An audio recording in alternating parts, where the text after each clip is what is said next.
Did I do something wrong? Because you never came back for me. You just dumped me. I told you. I was called back home, and in those days humans weren't allowed. I waited for you. I missed you. Oh, you didn't need me. You were getting on with your life. You were my life. You know what the most difficult thing was? Coping with what happens next, no, with what doesn't happen next. You took me to the furthest reaches of the galaxy. You showed me supernovas, intergalactic battles, and then you just dropped me back on Earth. How could anything compare to that? All those things you saw, you want me to apologize for that? No, but we get a taste of that splendor, and then we have to go back. Look at you, you're investigating. You found that school, you're doing what we always did. You could have come back. I couldn't. Why not?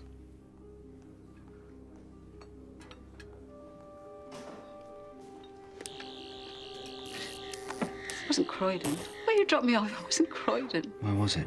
Aberdeen. Right. That's next to Croydon, isn't it? Oh! Hey, now we're in business! Master. He recognizes me. Affirmative.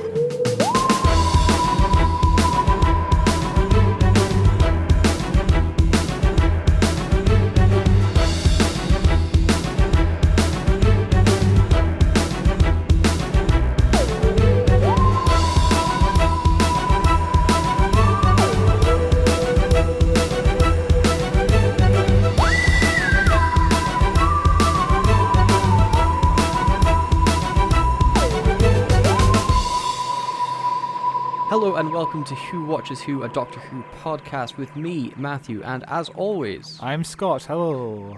Hello, Scott. As you burp right into my face. Because we are doing this in person, aren't we? Yeah, definitely. We've not recorded all of these remotely. Ooh, smelly. This week we are covering school reunion as we continue our Liz Sladen month, and I think this could be the best Liz Sladen episode we've covered. So it's not exactly a competition, is it? Yeah, it's far and away probably the best that we've covered. I haven't watched the Sarah Jane Adventures episode yet, so I don't know if that's better than this, but I would put my money on this being the best episode this month. Because it's a good episode. It really is, and we'll get into that soon, but first, Matthew has stuff to say. I do have stuff to say. That's what podcasting is.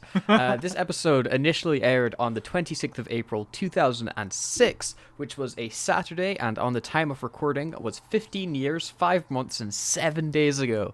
And that's Insane. Horrible. Insane. I remember watching this episode live. Yeah.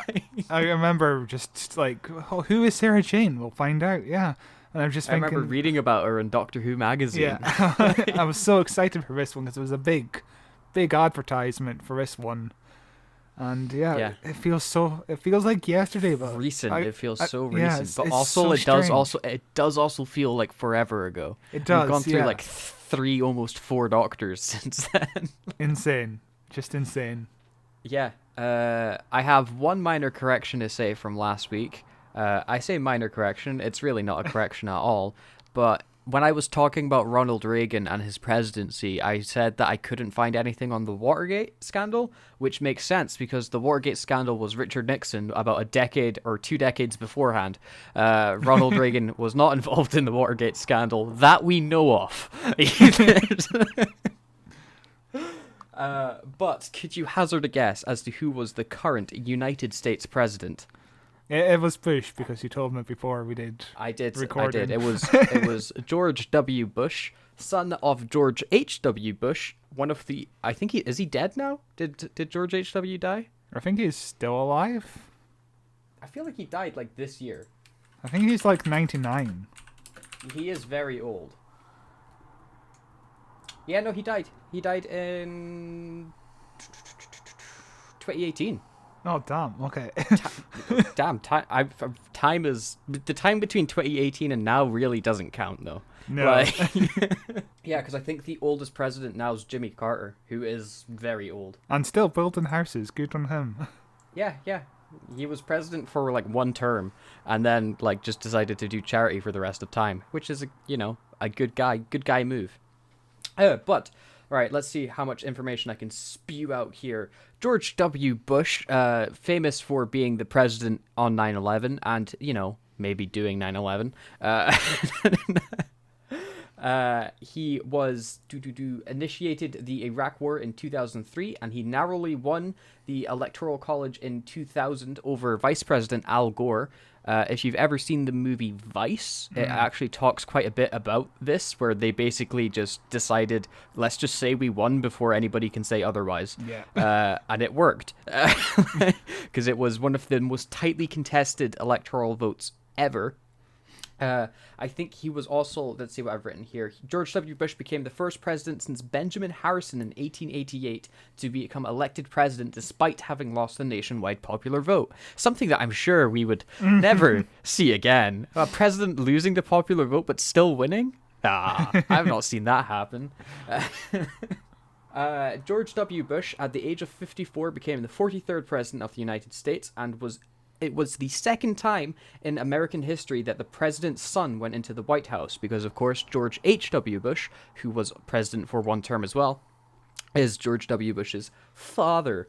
The other person was John Quincy Adams, who was elected in 1824 to become the 6th president of the United States, and he was the son of John Adams, the 2nd president, who, if you've ever seen the musical Hamilton, features very briefly as being like, haha, that guy's an idiot. So Never seen Hamilton. I have seen it 3 times. It's very good. What a nerd. It'll make you cry. It's very, very good. Do you want to have a bet on that? Yeah, you 100% will cry at it. It is. It tugs at your heartstrings. How much money are you willing to put down? None. When it's not worth betting. I'm not a gambling boy. But yeah, the most famous thing, probably the pin notes for George Bush's presidency, is the Iraq War, which, definitely an illegal war. And if we're talking about the Iraq War, it would be hazard to mention the United Kingdom president. Could you guess who it is? Tony Blair. It is Tony Blair. At one time, the most popular politician in the UK. People loved Tony Blair. He was responsible for the devolution vote here in Scotland that gave us our government and, really fueled the independence referendum. Hell yeah. He was the longest serving Labour Prime Minister and the youngest Prime Minister since 1812. His tenure as Prime Minister was the second longest continuous period after Margaret Thatcher's in more than 150 years. He was Prime Minister for a long-ass time. Insane, yeah. So he was when did he start again? He became Prime Minister in 1997 until 2007. So yeah, I was born in 1997, so he was the Prime Minister when I was born. He just became Prime Minister. When I was 10, he was still Prime Minister. It's insane. He was Prime Minister for 3 years when I was born, and I was 7 years old when he stopped being Prime Minister. I don't really remember Tony Blair as Prime Minister, because, when you're 7, who the hell cares about politics? The earliest Prime Minister I remember is, who came after Tony Blair? What's his name? Gordon Brown. Gordon Brown. Yeah. Big Gordon Brown, who just did nothing. Yeah. I only remember Gordon Brown remember that TV show Heads? It was a TV show about the people with giant heads. Yeah. And it was a big sketch show, and Gordon Brown was a character in it. I don't remember what Gordon Brown did in that show, but I just remember his massive head. Yeah, I have memories of Gordon Brown being in power, and then the first election that I remember paying attention to was David Cameron against Ed Miliband. That was the first election I really remember, and got very upset because Ed Miliband lost because he ate a bacon sandwich a bit weird. Wasn't that insane. The day in politics? Yes. It's insane just to see how presidencies were lost, or elections were lost back in the day, just 10 years ago compared to now. Donald Trump got away with a lot of stuff. Yeah. But you see that his key is he eats a bacon sandwich normally. Although, Tony Blair recently has been in the news again. He's been re-entering the political spectrum. He's saying that he doesn't want to be the front face of politics still, and he's just kind of like working as behind the scenes and helping out the party and stuff like that. Will he ever come back? Probably. It's the same with Ed Miliband. Ed Miliband, after he lost that election, basically vanished out of the public eye, but he's right back in the public eye because he's one of Keir Starmer's like benchmen. Yeah. So I could foresee a future where oh my god, his name, I just said his name. I'll let you come to it. I'll wait Ed for Miliband. You. Yeah. I can see a future where Ed Miliband's running for prime minister again, and maybe he just won't eat bacon sandwiches for a while. I mean, everything is coming back. Like Russell T Davies is coming back to Doctor Who, and this is what we're talking about today. We're talking about Doctor Who. Yeah, we are back in 2005. We really are. But on this day, we are in the heat of the Iraq War, so there's a lot of protests going on. There's a demonstration against the Iraq War and possible military actions against Iran in New York City. The US and Iran relations continue to deteriorate as US officials called Iran one of the world's most active sponsors of terrorism, and they found out that they had been successfully enriching uranium, which is basically how you create nuclear power and nuclear bombs, to which Iran responded that it does not give a damn about the verdict of the IAEA director, who's the person that was in charge of finding out if Iran was enriching uranium, and what that might lead to. So, tensions with the US and Iran were very, very high, and which was something we saw only last year, in the year 2020, before the pandemic, when everyone was like, "Oh, here comes World War III," as tensions with Iran and the US flared up again, and then it was like, "Nah, pandemic to dampen that fire for a while." But in more lighthearted news, could you guess I have the top 5 movies. See if you can get any of them. This is the US box office.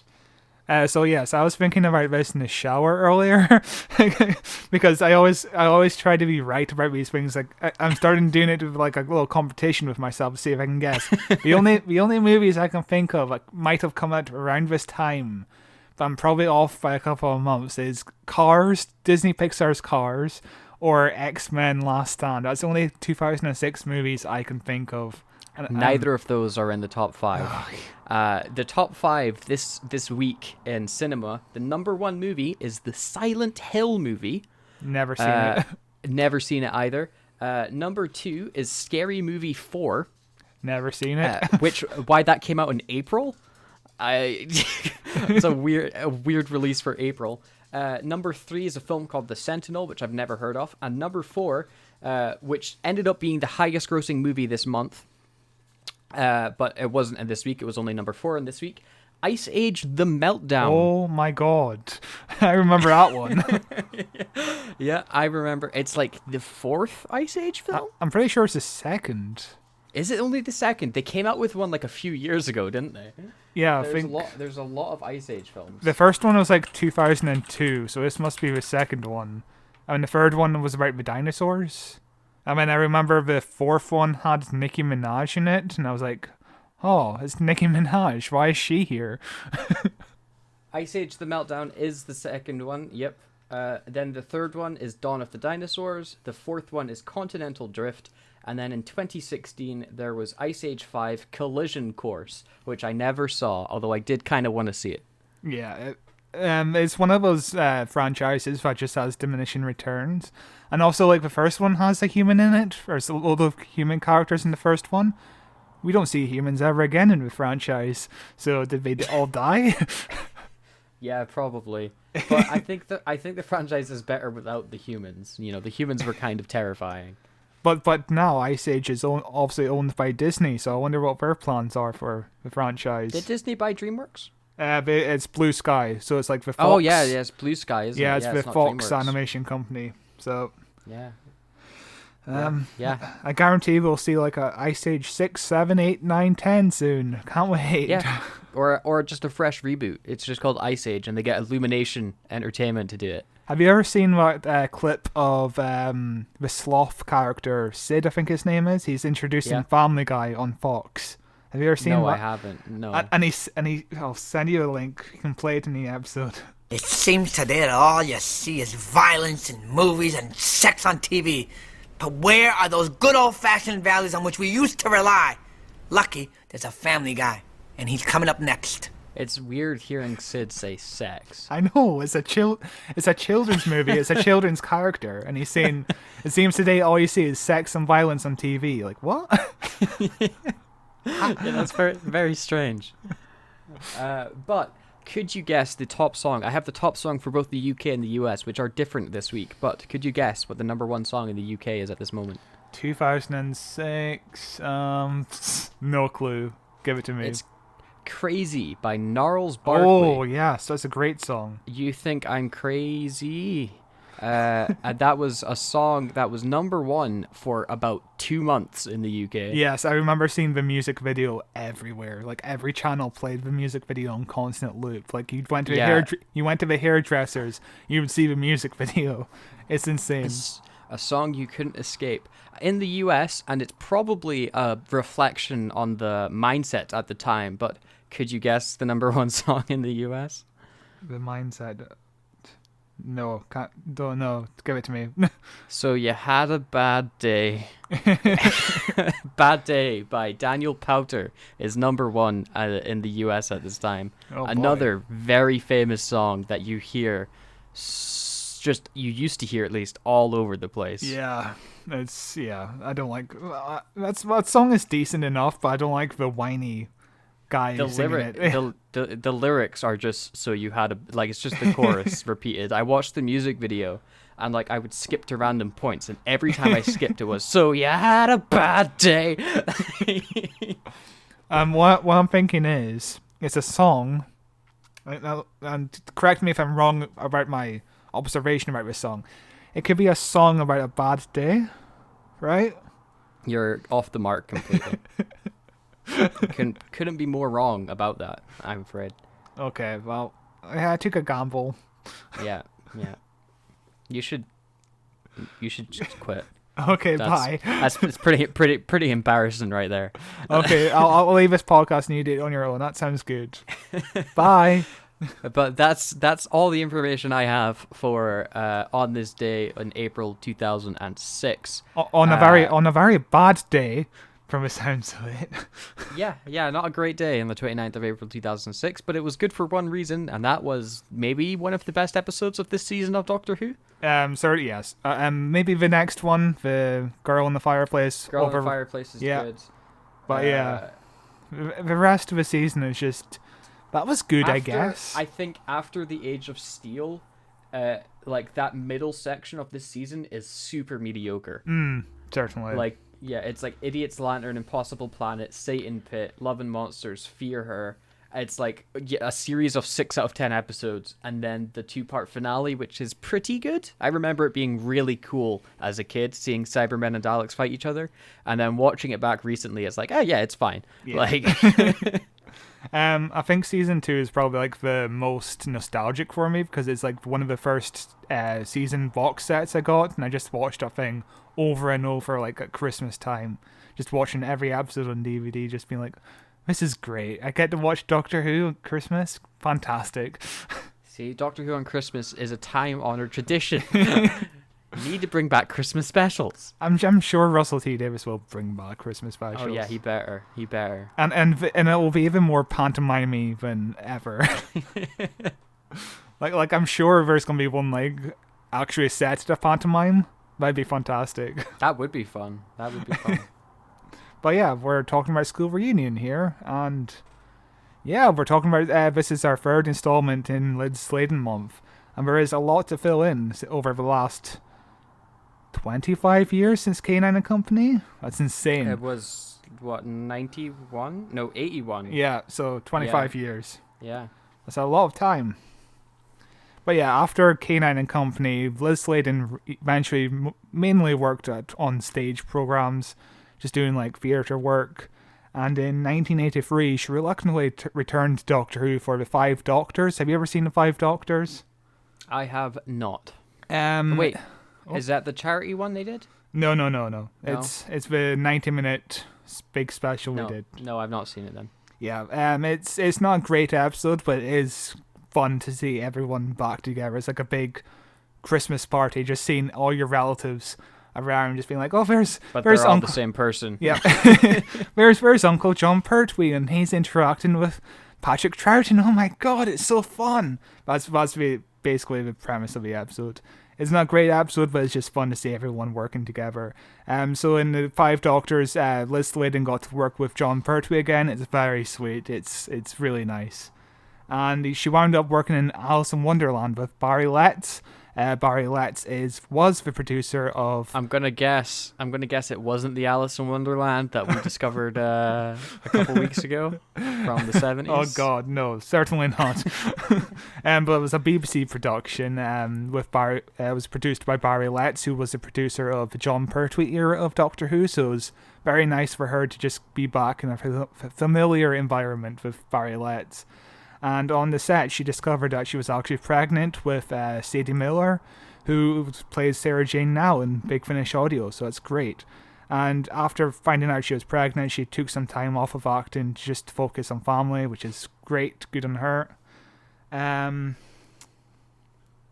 1991, Doctor Who was obviously cancelled, and Nicholas Briggs and a lot of other people decided to make their own version of Doctor Who called The Stranger.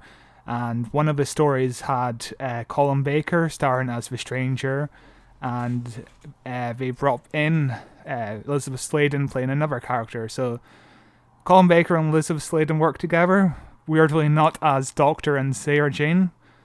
But yeah, I mean, we should definitely cover the Stranger, because I've never even heard of it before. So yeah, it's a strange little weird knockoff of Doctor Who that's actually got a lot of Doctor Who alumni in it. It's really bizarre. I've never seen it myself, but I can't wait to just revisit it. Well, not revisit it, but watch some of it. Yeah, it certainly looks interesting. There's some very 1990s posters. They're all direct to video, so it's like basically students with their camcorders running around with actual Doctor Who actors. It's very strange. In 1995, she actually got to return to the role of Sarah Jane Smith in the movie Downtime, which was a Brigadier kind of movie spin-off. I've never seen it myself. We'll cover it eventually on the show. Can't wait for that. I am sure it'll get added to BritBox at some point. But yeah, it's another one of those kind of knockoff Doctor Who properties that was only released to video and has like low budget and a lower budget than the actual show. So yeah, apparently it's really good, but we'll see. In the late 90s, she eventually kind of returned to acting. She got a recurring role in Peak Practice Series 4, never heard of it. She did more stage work, and she did an educational program called Number Time. After that, she kind of left acting altogether, when suddenly in 2001, Big Finish, our favourite people, came up to Liz Sladen and says, hey, we would like to do a Sarah Jane Smith spin-off series. And she did 2 series with them, one released in 2002 and 2006. And I just bought the series on Big Finish recently, because they were only £20 for 9 episodes, which is a pretty good deal, considering Big Finish charges Considering Big Finish prices, yeah. But yeah, this kind of spin-off was a more adult take on Sarah Jane from the looks of it. Like, she's solving terrorist attacks, she's having to change her name because the company she took down is kind of like hunting her down to get revenge. And sadly, it ends on a cliffhanger where she's in space and she's stranded in space, and then she sees something in the distance, and the series ends. So we don't know if she ever got out of space, but I guess she did, because she's in this episode. Yeah, I was about to say, I'm going to guess that this story isn't exactly canon at this point. Yeah, it definitely feels non-canon, but still, it's cool that she got a spin-off before she actually got a spin-off on TV. Mm-hmm, yeah. But obviously the series got cancelled when she eventually got her spin-off on TV, so... But I would love them to do just a third series where Sadie Miller, her daughter, is Sarah Jane, and they just finish off that storyline. That'd be great. So in 2005, she got a call from her agent asking her to meet with Russell T Davies, and she was 60 years old at this time, and she was far removed from Doctor Who. She never wanted to return again unless Sarah Jane got a proper send-off. Like, she didn't want to just come... She didn't just want to come in for a cameo. She wanted it to be all about her, and this episode is very much all about her. And the script was written before they even got her on board. That's how confident they were in getting her, which is impressive considering scripts cost a lot of money. Like, you need a good script to just get settled in. Indeed, it takes a long time. So this was the second time actually David Tennant played the Doctor, because the episode he shot before this was the Christmas Invasion. So this is David Tennant's first proper episode as a Doctor, because obviously last time he was asleep for half the episode. So he was as nervous as Sarah Jane was in this episode, which It's interesting that this was number 1 on the shooting schedule. It's episode 3 in the actual release. Yeah, but I presume it's just because it's kind of like a small scale storyline. They just needed a school, and basically the only setting is a school and a cafe. That's the 2 settings. Yeah, and considering that this season is a lot of big sci-fi season, it makes sense that they would start with the more grounded story. Yeah. Toby Whitehouse wrote this episode, and he started studying to be an illustrator. He eventually dropped out and studied to be an actor instead. He's in movies like Goodnight, Mr. Tom, Bridget Jones's Diary, and Goodnight, Mr. Tom. What a flashback to primary school that is. I'm glad you remember it, because I remember it vividly. It's a great... I really like that movie. I don't know about anyone else. I haven't seen it. I haven't seen it since I was in primary school. The ending is just so emotional. It's great. But yeah, he was also a regular on a TV show called House of Elliot. He starred alongside Gene Wilder on stage, who we know as Willy Wonka, on stage in Laughter on the 23rd Floor. So yeah, he was doing pretty good as an actor, but he was very unhappy with a lot of scripts he got in the mail, and he was like, you know what, I can do a better job of script writing. And when he became a writer, he wrote episodes of Where the Heart Is Now, which is a show about nurses, and later created a show called No Angels, which is also about nurses. Russell T Davies was a fan on the show, and eventually obviously he got into Doctor Who, and he wrote School Reunion, The Vampires of Venice, The God Complex, A Town Called Mercy, Under the Lake, and The Lie of the Land. Some really good episodes. Yeah, some good episodes. He's a good writer in the show, and he's also the writer of the Torchwood episodes, which is Greek Sparing Gifts, which is the one where Tosh has lesbian alien sex, which I wrote down in my notes to remind me of the episode it is. There's a lot of alien sex in season 1 of Torchwood. Cool, so I'm going to go and watch Torchwood. But yeah, of course, we would know him best as the creator of Being Human. Have you ever seen that? I've never seen it, but I am aware of the show. It gets advertised to me by Channel 4 all the time. Channel 4 is BBC. Is it BBC? Well, they're the same thing. It gets advertised by BBC to me all the time. Whenever I go on iPlayer to look at Doctor Who, it's like, watch Being Human. Yeah, I've never seen it myself, but I will eventually get around to it. It's just one of those shows that just sits in the back burner for ages. It's a show I'm never going to watch. He's also the creator of Noughts and Crosses, which is basically what if black people were white and white people were black. It's kind of like a racial show. It's based on the book by Mallory Blackman, who wrote the Rosa episode of Doctor Who. And I remember reading this book in school. It's pretty good. I haven't seen the series. Yeah, but I remember reading the book in school as well. Yeah, I gave a pretty good description of it. Yeah. just society has been race reversed.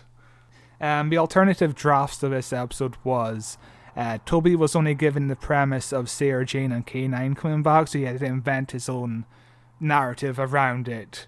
The first draft was a Black Ops storyline where aliens were attacking an army base near a remote village, turning villagers into skilled scientists to build a bomb. You can see some elements of that in this episode, kind of.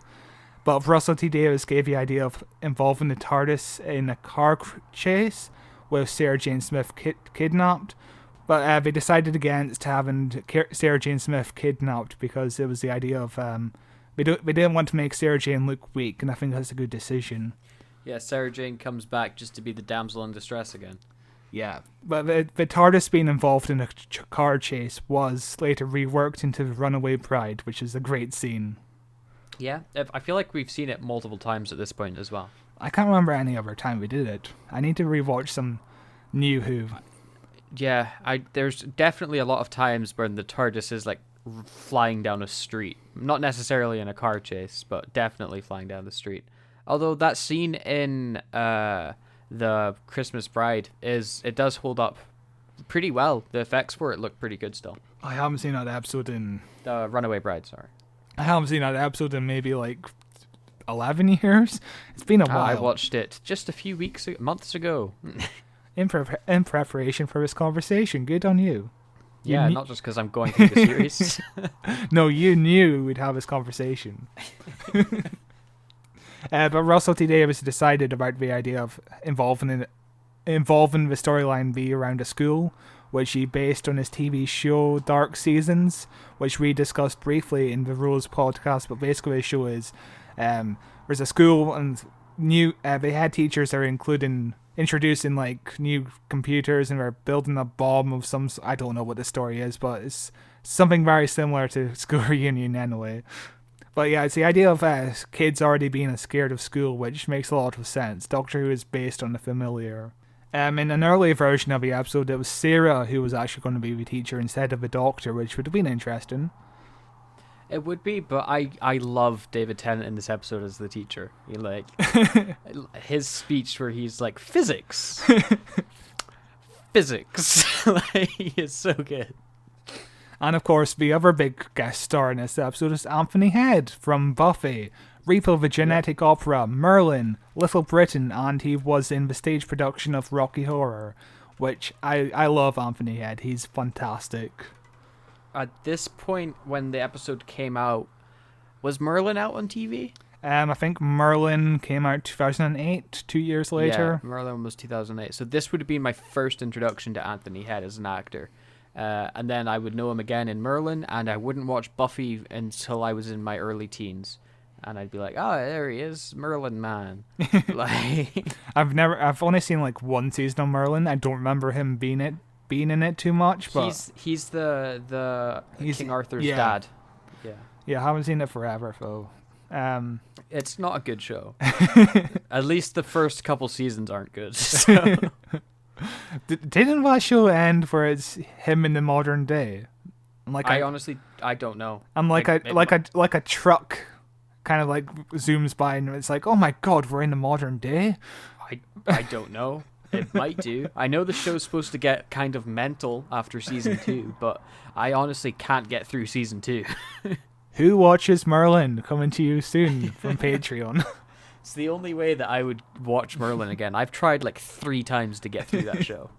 But this isn't for Anthony Head's first time in Doctor Who.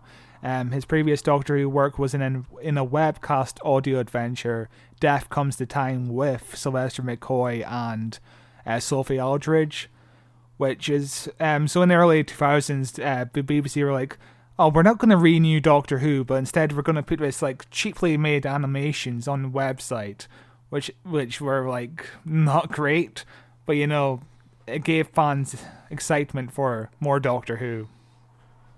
Like fans were just wanting anything at this point. And he did The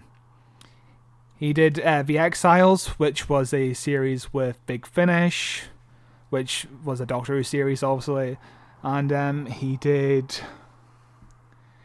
was in Scream of Ishalka, where Richard E. Grant was an alternative Ninth Doctor. So yeah, he's had Doctor Who experience in the past. But yeah, it's time to open up School Reunion. Woohoo! Woohoo! Hello, Sarah Jane. It's you. Oh, Doctor. Oh my God, it's you, isn't it? You've regenerated. Yeah, half a dozen times since we last met. You look incredible. So do you. I got old. What are you doing here? Wow. UFO sighting, school gets record results, I couldn't resist. What about you? I thought you died. I waited for you. You didn't come back, and I thought you must have died. I lived. Everyone else died. What do you mean? Everyone died, Sarah. Can't believe it's you. Okay. Now I can. So the episode opens with a pretty dark, cold open, as we see Anthony Head walking through the halls of the school, and he meets a girl, a student sitting outside of his classroom, his office. He's the head teacher, and he's like, "Oh, why are you here?" And she's like, "Oh, the nurse sent me. I had a headache." And he's like, "Well, go home. Are you pestering me?" And she's like, "Oh, I'm an orphan." And this is where like you start being like, "Ooh, Anthony Head's a bit weird here," where he's like, "Oh, no parents, no one to miss you," and he describes her as being a poor, thin child. He's already so creepy. Like, it's insane how creepy he actually is. Like, if you compare his role to Buffy and to this, it's like he's a completely different person. It's insane how good of an actor he actually is. Yeah, it's very, very different roles. Honestly, he's kind of wasted in this episode. Like, I think he could have been a great master. Like, he would have been the perfect master. He'd be a good master, a very old school style master. Mm-hmm. For sure, where, you know, I don't think there's been a bad master so far. Maybe the new guy, but he just hasn't had anything to do. But like, because I'm currently rewatching the season 3's finale with John Sim as the master, and just every time he's on screen, I'm like, God, what perfect casting! He's so good. Like, my problem with the newest masters is they're a bit too manic. I would prefer like a more in control master, and I think Anthony Head would be very in control of his actions. Yeah, but you got to remember that the master died, turned himself into a snake man, took over a human body, and then fell into the eye of the TARDIS or whatever and died, and then gets resurrected by the Time Lords to fight in the Time War, then turns himself human, and then turns into John Sim. That would mess with anybody's head. Like, especially with John Sim part. The Master's storyline is just insane, though. Like, it's quite a life. He's died about 20 times at this point. It's insane. Yeah. But back to the episode. Anthony Head invites the girl into his office and closes the door, and then we see like wings as he transforms into a monster, and we hear the girl scream as she's eaten alive, which is a hell of a way to start your Saturday evening, watching like a 7-year-old kid get eaten. Maybe a bit older, I don't know. But then the cold open continues. It's quite a long cold open, I thought. It's like a minute long, as we see Boy, whose name I don't remember, walking up some steps to go into class. Kenny. Yeah. And then the doctor comes in as the teacher, and he's like, I forget what he says exactly, but it's like morning class or something like that. Hits down his book, and we enter into the intro for the show. It's a pretty it's a good hook to the episode, I think. He also says, "Are we sitting comfortably?" Which That's was which was the slogan with Listen with Mother, which was like a 1960s children's show, which will be later referenced in The Idiot's Lantern, where the main Listen with Mother lady is trying to eat people, which is great. Lovely. And then we go into the intro, and I know we've covered a David Tennant episode before. We covered Blink. I don't remember if we spoke about the intro.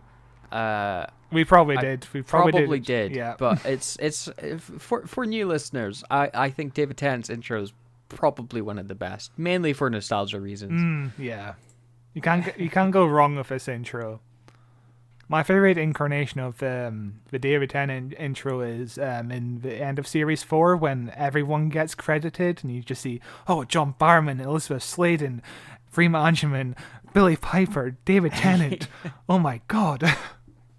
But interesting thing about the logo, we're still in weird shiny white logo and not the orange fiery logo. it's still the same weird pyramid shape, but this one's pure white, and I don't understand. Like, this one especially looks like the Silver Surfer surfboard. Like, we then open with one of my favorite David Tennant moments ever, which I'm very tempted to include as the cold open or the intro to this episode because it's so good. Where David Tennant is going, physics. Physics. Physics, physics, physics, physics, physics. And then he takes a breath and goes, well, I hope one of you are getting this down. It's a classic Doctor Who moment, isn't it? It's such a David Tennant moment as well. It's so good. David Tennant starts asking physics questions, and the most 2006 child in the world raises his hand, called Milo, and he starts answering the questions correctly. And over again, the Doctor starts asking him harder and harder questions, like, how do you travel faster than light? To which Milo responds with a quantum tunnel with an FTL factor of 36.7 recurring. So I hope someone has written that down so that we can, traverse the stars, because Milo got it figured out. Is any of that true? You can't travel faster than light. Okay. And also an FTL factor would mean a faster than light factor. So the way that you travel faster than light is by traveling faster than light to a factor of 37.5. I don't know if that makes any sense at all. I guess it makes sense in the Doctor Who universe where everything is like magical. It's a bunch of science words that sound good when said together. Like that's all you need. But I think the actual physics questions he's asking are correct, like the DNA questions and the voltmeter and ammeter things. I think those ones are correct, but obviously you can't travel faster than light. We then get another throwback to 2006 as we were looking at the school dinners.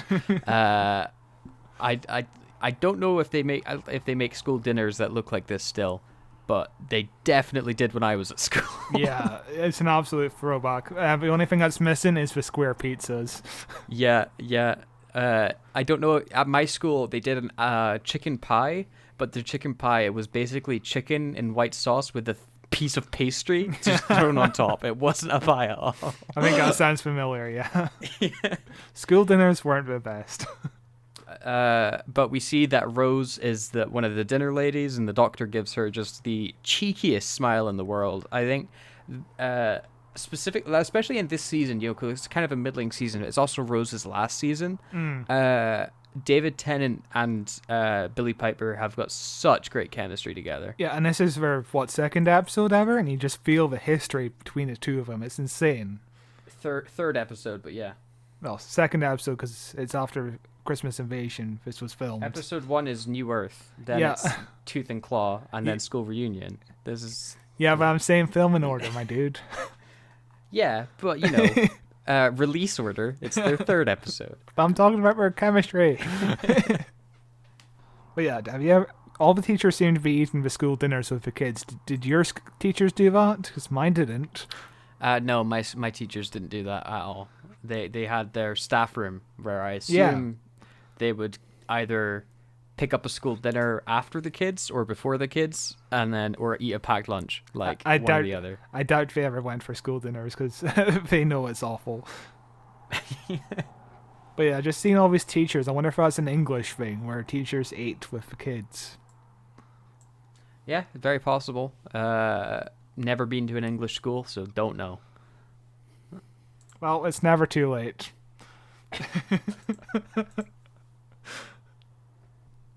Also, 8-year-old me was very attracted to Dinner Lady Rose. I'll just say that much. All right. I guess whatever floats your boat. Yeah, but the Doctor and Rose start talking about how the chips taste a bit weird to the Doctor, but Rose loves them, and how weirdly well behaved the school is. It's a very quiet lunchtime. Everyone's just eating their meals. Everyone's in school uniform. No one's misbehaving. And then Rose gets called back to the work at her job, and we see a teacher walk over to a bunch of students where we see, oh God, what's his name? Spiky hair 2006 boy. Fucking forgot. I just told you it earlier. I know. Kenny. Well, yeah, we see Kenny and his friend, whose name I also forget, but she's a girl. Names are difficult. Where they're talking about coming to class and hoping that she shows up in the next period, and he asks why Kenny isn't eating the chips, and he says he's not allowed to. So that's basically our clue into why Kenny isn't brainwashed like the rest of the students. It's because he's not eating the food, because he's not allowed to eat the food. But the most distracting thing for me about Kenny is his haircut is the most 2006 Yes. I'm going to spike up all my haircut I've ever seen. And it is just like, it's all I can look at whenever he's on screen. I had about 4 boys in my class who would constantly do their hair like this. I'm like, why? I tried it once and I hated it. Just feeling of your hair just being sticky and goopy. Just like, why? Yeah, it's a very cool haircut. And they should bring it back. And then we cut to Anthony Head just looking at all the children from like a banister, just like a vulture, and it's great. Yeah, it's also shot at a Dutch angle, so it even looks like he's like clinging to the wall, and things are a bit squint and weird. It's very, very lovely shot. Rose is a bit stupid in this episode, isn't she? So In this episode, she's kind of dumb throughout the entire show, I thought. So she's like working behind the kitchen cleaning dishes, and a bunch of dinner ladies come walking in holding a vat of biohazard nuclear waste, I guess. And they're like saying like, be careful, come on, it's heavy. And Rose's phone rings and she answers, and we see Mr. Mickey Smith, played by the horrible Noel Clarke, or allegedly horrible Noel Clarke. And he's like a hacker now. No, he's always been a hacker. Like this Levine episode, he was the guy who saved the day because he was hacking all the documents. Yeah, I suppose he's the computer guy, and he's like in the FBI's files or something like that, and he's like been like tracking a bunch of UFO sightings, and Rose is like, oh yeah, they replaced all the school dinner ladies here like 3 months ago, and these ones are weird. FBI is tortured, my dude. Right. Okay. Same difference. It's a big Easter egg. It says tortured, access denied. My dude. Is it an Easter egg? Because in this season they say Torchwood in every episode. like every episode they mention Torchwood. Well, it's a season arc, isn't it, my dude? Then Rose and Mickey are like flirting with one another, where Mickey's like, see, I was right to call you home, and she's like, oh, I thought you might have made it up just to see me, and he's like, I would never do that, because whenever I see you, crisis happens, which is, I think, one of the most accurate descriptions of whenever the Doctor's on Earth, things go wrong. Pretty much, you never see the Doctor in just a normal setting, eh? Just everywhere he appears, bad stuff Trouble happens. follows. Yep. The toxic waste gets spilled onto one of the dinner ladies, and it's like acid, and she's screaming, and they shuffle her quickly into a room and close the blinds so that Rose can't see. And Rose hangs up on Mickey, and then goes to call an ambulance. One of the dinner ladies sticks her head out and is like, what are you doing? She's like, I'm calling an ambulance. And she's like, no, it's okay, she's fine. Rose then hangs up the phone, even though she just saw this lady get acid poured on her. Then we hear screaming, a like explosion, and smoke comes barreling out the room, and the dinner lady goes, oh, she just does that, it's okay. Which Rose doesn't go, no, I'm just gonna call to be safe, it's which, she could be doing to just further the investigation, I guess, but it's a very silly moment. I kind of love it. Just has a bit of dark comedy as well. Just Yeah. a woman is burning to death in the background, and the woman is like, it's fine, she does that. A lot of death in this episode. We then get a relatively long sequence when we cut to a teacher in a classroom sitting students down in front of their keyboards and computers, and it's like, oh, the things you will see, put your headphones on, and then they all start like sci-fi hacking. I guess it's like a green box that's going around as they're like just hitting every key on a keyboard, and it goes on for like a solid like 30 to 40 seconds of just watching people type at nothing. The only saving thing about the scene is the soundtrack is just thumpingly good. Like But yeah, it's just one of those classic, hacking equals fast typing. Like, you just see it in every sci-fi show. Where I can type fast, but I cannot hack. So I was lied to by media. The most notorious example of fast typing equals hacking is in the TV show Arrow, with the CW DC TV show where one of the main characters is a hacker, and every time you need a dramatic scene, she just types really quickly. Yeah, it's how it's done. Honestly, that's all you need to know about computers. Yeah, if you can type fast on a computer, you know everything about a computer. So I think real life hacking is just sitting around waiting for documents to load and shit like that. But it also reminds me of Death Note. Just everyone typing, and we have to come up with inventive ways of just dramatic angles. Have you ever seen Death Note? I've seen it twice. I take this potato chip and I eat it. But like Death Note comes up with so many creative ways just to do with pen on paper. It's just insane the amount of ways you can shoot a scene. Yeah. It's pretty fun.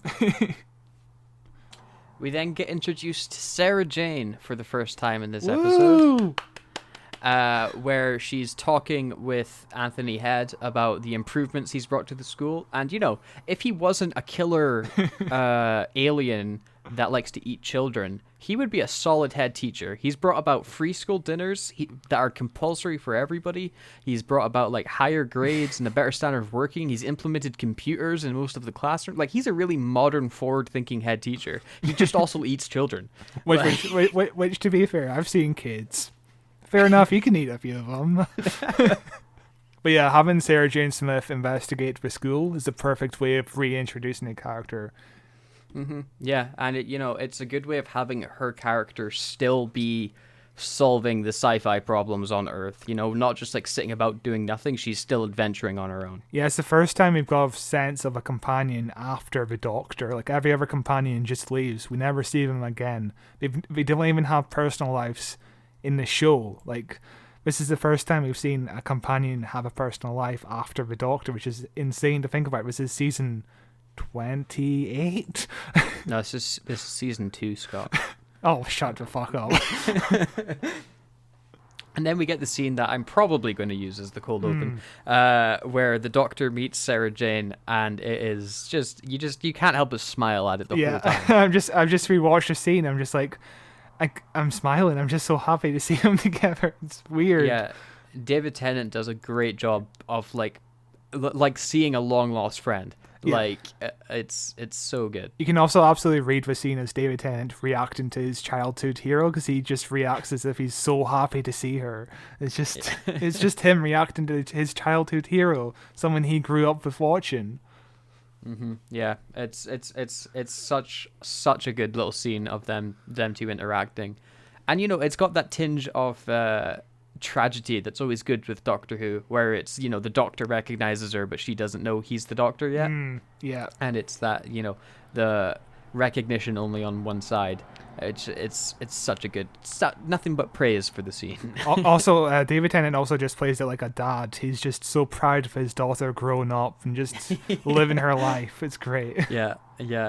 But we also in this scene find out a bit of information that, as well as the dinner ladies that were changed with new monster dinner ladies, most of the teaching staff has been changed besides one teacher, and David Tennant became the teacher of the school by the other teacher suddenly winning the lottery when a winning lottery ticket was posted through their door. So the Doctor messing with time feels like it's breaking the rules a bit there. I didn't even recognize it could have been the Doctor. Yeah, it definitely was the Doctor. Who else would it be? I don't know. Yeah, I'm dumb. Leave me alone. I've watched this episode twice in the past 24 hours. Never picked that up. That's pretty remarkable. We then get our first look at the villains, or we've seen the villains, but what they actually look like in this episode. Let's see if I can pronounce this. Krillitanes? What was it? Yeah, something like that. Yeah, and they are CGI bat people. And I remember watching it live on TV. The CGI was awesome. and they look really good. It's not aged great. No, the designs are good enough. I think it's just the lighting and maybe the textures are a bit off. But this is 15 years ago, and I think this was as good as you're going to get on a TV budget, honestly. Yeah, it doesn't look terrible. It's very much early 2000s or mid 2000s, I guess, TV CGI. Like it's a solid. It's definitely CGI. But I don't ever believe we're in the same room as the real life people. Yeah. But Kenny sees the monster, and then he sees the monster turn back into the teacher after he was clearly eating a student under the desk. And he just tells Kenny to run along, and Kenny bolts out the room. He really Kenny doesn't care that he just saw a teacher eating a student. But this scene was the last to be filmed because we realized the episode was running under time, and we just needed a scene where a student just found out. That makes sense as to why it feels a bit disconnected to the actual story. Well, it makes sense to add. And then we cut to nighttime at the school as we see Sarah Jane breaking in, and we also see the Doctor, Mickey, and Rose breaking in. And Rose, once again, being an idiot, says that she used to think the teachers slept in school. Okay, I take personal insult to that because I used to think that when I was 6 foot. But I used to think that. So you're also an idiot. Okay. As we established, I don't understand the whole lottery ticket thing. But the Doctor then goes, "Okay, friends, or gang," I think he says. And then he's like, "Oh no, I don't like that." And I think that is referring to the Scooby-Doo gang. Yeah. This is rather Scooby-Doo-ish. And then he eventually he runs through a couple and then ends on comrades, which I would love for a Doctor to call his companions comrades. Also, I love how it's still the Doctor trying to find himself soon after regeneration, because he only regenerated 3 episodes ago. So it's just him trying to get used to his new personality, which is we see it again earlier when he's teaching physics and Milo answers the question. He goes, "Correctamundo." It's the first time I've said that, and hopefully the last. Still trying to figure out what phrases and what words that he likes to say. It's a weird performance because he both feels like he's confident enough in the role, but yet he's still not confident enough. It's kind of like a weird little balance I like. Also, I don't know if it's just because of recent allegations, but I really don't like Mickey anymore. He's growing less and less on me. I always have a soft spot for Mickey. I think he is at his best in season 1 towards the end when they've formed a team and they're all at the chipper together, eating chips and joking around. He's okay in this, but the allegations against Noel Clarke really do sour his character. It's kind of it's the same with Captain Jack. It's I love Captain Jack. Whenever I see Captain Jack, I'm like, hell yeah, Captain Jack. But then it's but John Barrowman's a bit of a dick. A bit of a dick in literal terms. Yeah. Oof. And then we get a pretty cool scene as we're watching everybody sneak around the school and doing their tasks, and the soundtrack for it is great. It starts off with some slow violin, and it increases faster and faster and faster and faster as the tension's rising, as you're hearing the monsters flying around the school, and eventually it ends when Sarah Jane opens up a door and boom, the TARDIS is in front of her, and we get that awesome 2006 Doctor Who soundtrack of the people going Yeah, but I miss the actual orchestra, just the singers. They added so much. They really it's like goosebumps that moment. Yes, I was going to say the exact same thing. Just as she drops whatever she was holding in her hand, you hear that echo through the room, and just the shock and awe of the TARDIS, and it's just and then as she backs out away from it, and then just behind her you see David Tennant standing in the darkness, lit in the darkness, so you can only see him staring at her. It's so well framed. Yeah, and the soundtrack drops, and it's just complete silence, and it's just somebody's holding their breath, and it's just so good. Such a well shot scene. Yeah, and it goes silent, and you just hear the Doctor go, hello, Sarah Jane. It's like, it's such a cool moment of realization. Well, which is something that kind of comes across as threatening if it's like any other character, if it's not the Doctor. Like somebody saying, hello, Matthew. Hello, in Sarah complete... Jane. Yeah. Someone's saying... in the darkness. Yeah. There's so many good scenes in this episode. It's going to be a really hard time to find the cold open. I think the later scene where we're in the cafe and when Sarah Jane is like, you left me in Aberdeen, that should be the cold open. Yeah, that's a good one too. I might use this scene here as the scene for the intro to the episode, because when it's so well performed in this scene where the Doctor's talking like, I've regenerated half a dozen times since I last saw you, and Sarah Jane's talking about getting old and things like that, and how she thought the Doctor died, and he's like, no, I didn't die, but everyone died, the Time War, because this is still, this is season 2 of New Who, so they're still establishing what exactly the Time War was and what went down and things like that. And yeah, it's all the scenes with Sarah Jane and the Doctor are just the greatest scenes in this episode. Yeah, you sense like 40 years of history between the two of them. It's just like for old friends, even though David Tennant and Sarah Jane, Liz Sladen just met like 10 days ago. Like, it's insane, just the chemistry. It really works well. You can see a bit of Tom Baker in his performance as well, I think, with just a big smile.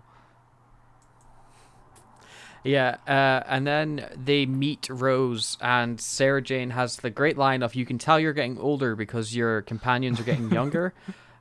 But, like, wasn't Sarah Jane also super young when she was traveling with... I guess Rose is supposed to be, like, 19, though, isn't she? Yeah, Sarah Jane Smith was, like, 10 years older than Rose at this point. Yeah, so, yeah. See, Rose, for me, never came off as a teenager.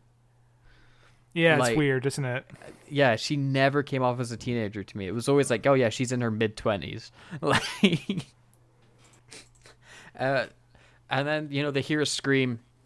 And it's we find out it was Mickey. He was screaming because a bunch of vacuum-packed rats fell on him. And the Doctor kind of makes fun of him, but there's a little bit here, and unfortunately in Noel Clarke's performance that I really like, where the Doctor's like, oh, I can see little pigtails, little pink frilly skirt, you scream like a little girl. And when he says pigtails, Mickey grabs his hair, like, oh no. But to be fair, if a bunch of vacuum rats jumped at me unexpectedly, I would probably scream too, wouldn't you? Yeah, it would be pretty shocking. And then we get like a kind of back and forth rivalry with Rose and Sarah Jane, where Rose is like, "Oh, the Doctor's never spoken about you," and and Sarah Jane's like, "What? No, not even once." And Mickey makes the hilarious comment of it's like the ex and the missus meeting for the first time and talking. What a weird thing to say about your girlfriend to another man. Mickey understands the relationship he's got. He gets cucked by the Doctor at every turn.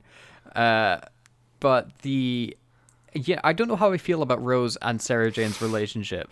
I'm kind of on the fence about it. It was Russell T Davies' suggestion that the dialogue between Sarah and Rose, or like Sex in the City between Carrie and Samantha, where they just constantly bickered about a man. But yeah, I'm not really... I like it. It's charming enough, but it just feels weird for Sarah Jane, honestly. Like, she's 60 years old and she's just like... But I would be jealous too, I think, if I saw a guy I waited for with somebody new 40 years later. Like, yeah. Yeah, it's just weird. I don't know. I guess it's because it's still really early in David Tennant and Rose's relationship that it feels very strange. And also, like, I go back and forth on liking the Doctor and Rose together and not liking the Doctor and Rose together constantly. So. Yeah, so do I. It's very strange. And it feels weird for Sarah Jane to be mixed up in this whole, like, romance subplot, because she was never really the Doctor's girlfriend. Like, they were good friends. Like, the Doctor was more like a father figure to her, or an older brother, or something like that. But here it's like, oh, the metaphor is that they dated. Yeah. We then see the Doctor and that walk into the headmaster's office, where we see all of the monsters, the teachers they are, sleeping as bats upside down. hanging from the ceiling, and it's a pretty okay scene where they're like, oh, the teachers are here sleeping in the school, and then they all walk out, and the doctor closes the door really loudly. Yes. Like he doesn't even try to close it quietly. And then like the weirdest moment when the Krillitane goes rah, but it's like looking down the barrel of the lens, and it's like a jump scare for the audience at home. It's a very strange little thing that the episode decides to do. No, yeah, you're right. Yeah, he's really reacting to a closed door. Yeah, he's reacting to the camera that's in front of his face. Doctor Who doesn't really do much CGI monsters anymore, Phil. Like, we're mostly practical, I think. It is weird to see a fully CGI monster. Yeah, it's weird to see a fully CGI'd monster. I also think, the CGI in the show has improved. Yeah. So it's a lot harder to spot when they do use CGI. And quite often, I think it's what most things do now with effects is it's a blend of practical with CGI to complement it, which blends it together so much nicer than doing a full CGI body. Yeah, but I imagine in 2006 it would be much more expensive to like blend the two because you have to make a practical thing and a CGI animation. Yeah, it's also, it's new technology. You want to be playing with the new technology. And speaking of using a new toy, K9 is here. And on the set, everybody was so happy to see K9, not realizing that K9 is a piece of shit and it's hard to work with. Billy Piper literally says, "Oh, I want this one for Christmas. I want K9 for Christmas." And then K9 ran over her foot like 10 times, and she was like, "Maybe not." I'm surprised that they didn't try to fix the K9 model in any way to make it more practical to use on set. I'm sure it worked a little bit better because at the end, apparently, the end shot of K9 at the very end of the episode, it was able to move on ground better than it used to. But yeah, it's still pretty much the same design. It's a pretty nice scene, though. Again, just David Tennant's performance. I love it when he removes the blanket and just goes, K9! Like, you can hear the excitement in his voice. Again, he's literally acting like it's his childhood hero. He's seen his childhood come to life in front of him. It's great performance. And then Rose Tyler asks, why does it look so disco? Which is a great comment on how everything in 70s sci-fi looks like it came from the 70s. Yeah, which the Doctor says it's cutting edge in the year 5000. So I guess in the year 5000 there's a big, 70s throwback period. Yeah, it's so strange how, in the 70s, the year 5000 was based on 70s. But now if you do something in the year 5000, it's based on 2020. It's so weird how technology evolves with Doctor Who. Yeah, it's best to really not think about it. It would be really cool if they went to the year 5000 in, this new season of Doctor Who, and it is 1970s style. They're like, yeah, this is just what the year 5000 looks like. I think the Ghost Monument kind of does, a retro futurism, which I really like with retrofuturism sometimes. It's a good design. It's a fun setting, retrofuturism. Star Wars did it best in Rogue One, where everything feels like it's from the 70s. I'm pretty sure they even had mutton chops at one point, one of the characters. Yeah, that's true. Yeah, the Doctor and Sarah Jane are working on fixing K9 because he's broken. And Mickey and Rose are up at the counter ordering chips. And Mickey's like, see, I haven't said I told you so yet, but I told you so. And he's talking about how the Doctor is just like any other bloke, He's he's got girlfriends left, right, and center. That's how lads are, isn't it? And not Sarah Jane, Rose is like, no, the Doctor's not like that. And he's like, I don't know, but if I were you, I'd go easy on the chips. Jesus Christ, Mickey, this is the worst things you've ever said to your girlfriend. Yeah, 100% reading Noel Clarke into that. It sounds too much like Noel Clarke to me, which is not great. And then we get another incredible scene with David Tennant and Sarah and Liz Sladen, where they're talking about their goodbye, which we just saw in The Hand of Fear a couple of weeks ago.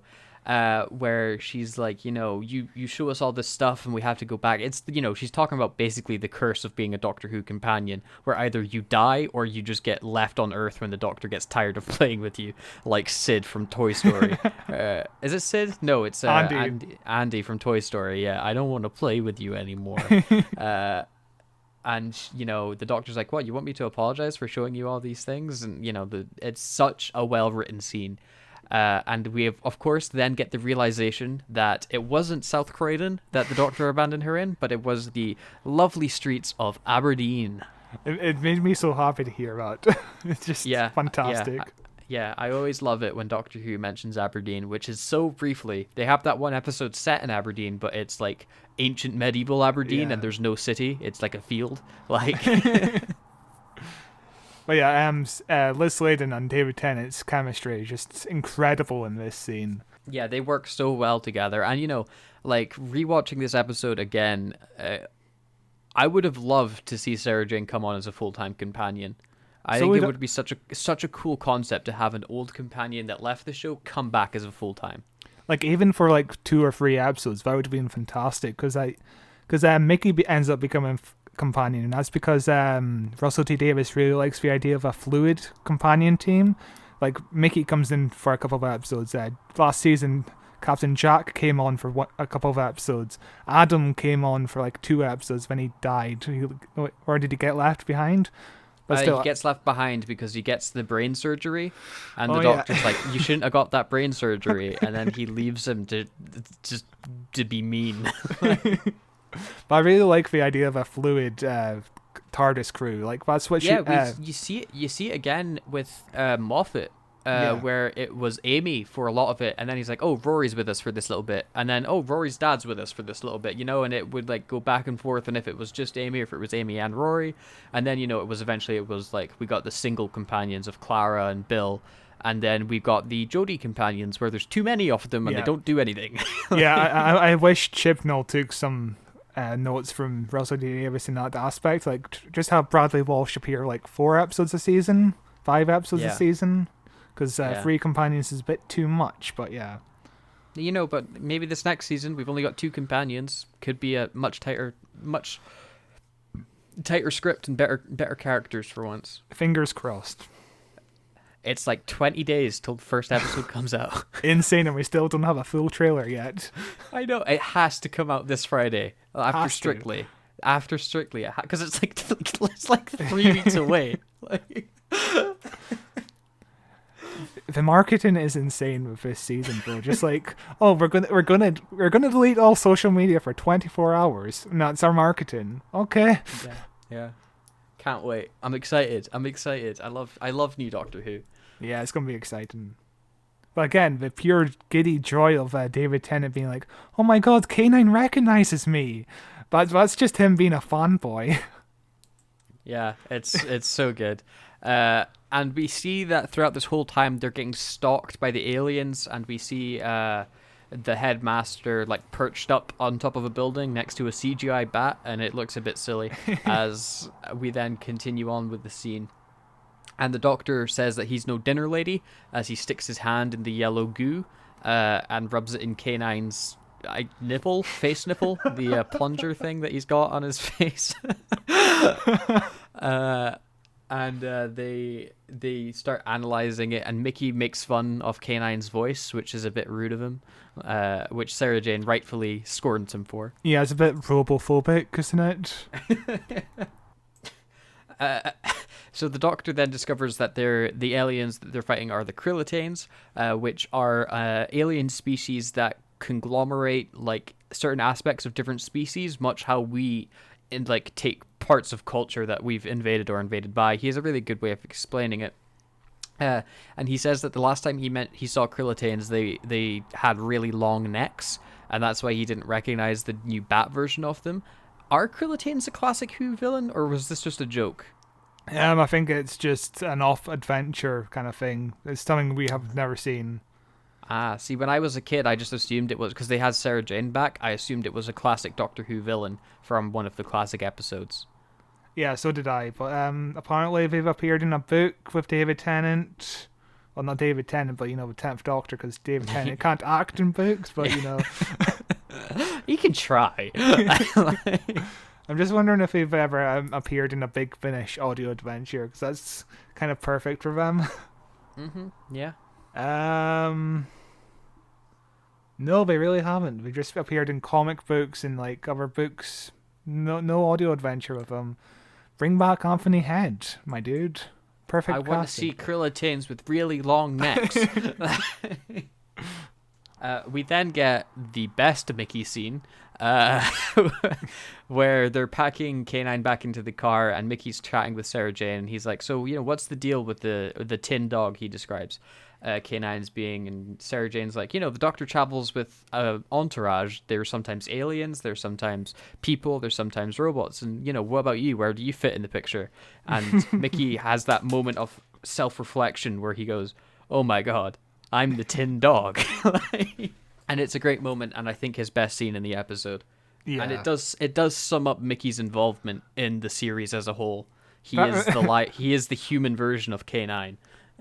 Yeah, he very much is. And when he gets trapped in an alternate universe, when he comes back from that alternate universe, when he gets trapped in the alternate universe well, he doesn't again. Get trapped. He chooses to stay. True, but it's still being trapped, isn't it? He like falls in love with that guy, and they're like, "Let's go kill Cybermen together and make out a bit." Oh yeah, he falls in love with the guy from CBBC. He was a CBBC presenter, and he falls in love with him. Yeah. Man, season 2 is weird. And then speaking of just incredible scenes in this episode, like not a lot is happening for the first half of this episode plot-wise, but like just character interaction, it's incredible. Where the Doctor's talking with Rose, and Rose is like, I thought that we were something, but clearly, I was mistaken because you've had loads of companions and you just leave us behind when you're done with us. And the Doctor basically says the classic immortal man's tragedy, where he's like, if you can spend the rest of your time with me, but I can't spend the rest of my time with you, like you will die and get old and I will stay young because I just regenerate, which is the tragedy of being immortal. Would you be immortal because you just watch all your loved ones die? But I would still be immortal. Which it's again with the great thing about Doctor Who is the tragedy. It's listening to the tragedy, and you see when the Doctor like almost says that he loves Rose, and he stops himself saying it, and he also says that he's not going to leave Rose behind, and he would never do that, which is double tragic when you look at the finale of the episode, of the season, when Rose gets trapped in the pocket dimension and the Doctor can't save her. It's such a good wee scene. Yeah, the tragedy of being a Time Lord is something that the classic era never did. But I think Russell T Davies bringing more humanity to the Doctor, feeling sorry for the Doctor, really makes the Doctor a more interesting, complex character, because we see more complexity in his beliefs and what he wants out of humanity later on in the episode. And yeah, I think David Tennant is a very nuanced take on the Doctor. Yeah, he's a Doctor with a lot of compassion and fun, but also one of the darkest Doctors we've had. Like, when David Tennant's Doctor gets angry, he gets angry. Oh, yeah. The oncoming storm. Yeah, the end of the human nature is insane. Yeah. Like, the Doctor scares me in that episode, and also Time Lord Victorious, when he threatens to rewrite history. It's... wow. Yeah. Yeah, he can be a grumpy Doctor when he wants to be. But the Krillitanes hear the word Time Lord and then like freak out and like fly past their heads and then into the moon. It's it's what you were saying, that Anthony Head's wasted in this episode. I really think the Krillitanes are kind of a weak Doctor Who villain as far as Doctor Who villains go, but they're really not the focus of this episode. Yeah, you don't need it's better if the villain is like a throwaway villain. You don't need a big villain. It's like the Autons in Rose. The point is to establish Rose in the new show, The Doctor. Here is just establishing, here is Sarah Jane. We need to focus on her, and the rest of the episode is kind of a throwaway. But yeah, that's not a bad thing necessarily. Yeah, which you can tell because we're 22 minutes into the episode and no plot has happened. Yeah. Like, we know that they're they're brainwashing the kids with the yellow goo, and that's it. It's taken half the episode to get there. But dude, still more plot from the entirety of Canine and Company. That's true. That is true. At this point in K9 and Company, I think we're getting our first talk about soil. So, Yeah. More like our 10th talk about soil. which, do they even mention soil in this episode? Don't think so. Gah. What a waste. 0 out of 10. What's Doctor Who without soil? A good show. But we cut to the next day at school, and if this was 2010, I Am the Doctor would be playing in this scene. And it would be great. It would be absolutely great. He gives Sarah Jane the sonic screwdriver. He tells Rose to go do something as well, and he's going to go into the school. And Mickey, being the tin dog, has to wait outside with the tin dog, which was a thing that I thought was pretty fun. Crack the window open. He's a tin dog. It's for you. I mean, it turns into a very good Western where Anthony Head and David Tennant are just staring at each other in school. Such a great shot. That shot of David Tennant like standing in the corner of the banister of the stairs as the camera's looking up at him, it's such a cool looking shot. And then they have a conversation across from a swimming pool, and if this was realistic, the entire conversation would be like, "What did you say? I couldn't hear you." Yeah, but it is a really cool setting, and it's really cool. And it's one of my favorite things in Doctor Who when the villain and the Doctor just talk. Yeah. And it's just them talking about the Krillitanes, about what they're wanting, and it's such a the conversation is well written scene. They're like, this is a really well written script. Again, I just wish Anthony Head was a master so we could get more of him. It's perfect. Anthony Head is really good, honestly. Just fantastic. And he's like the third best part of this episode. And it's insane just to think about that. It's a great episode in terms of just casting alone. He also has the best description of Time Lords I think I've ever heard. Ancient dusty senators. That's a perfect description of the classic era Time Lords, because that's exactly what they were. And also, I love how the Doctor just allows Anthony Head to just speak. He doesn't intercut. He's just like, "Oh, get on with your spiel when I'll say my words." It's great. And then, speaking of the oncoming Storm version of David Tennant, one of his most terrifying sentences in this episode is he says, "I'm so old now. I used to have so much mercy. Now you get one warning." And it's like, oh, Jesus Christ. And he says it kind of calmly as well, which makes it even more scarier. It's perfect. Yeah, it's so good. Again, I just want to watch more Anthony Head and David Tennant interacting, because it's just so good.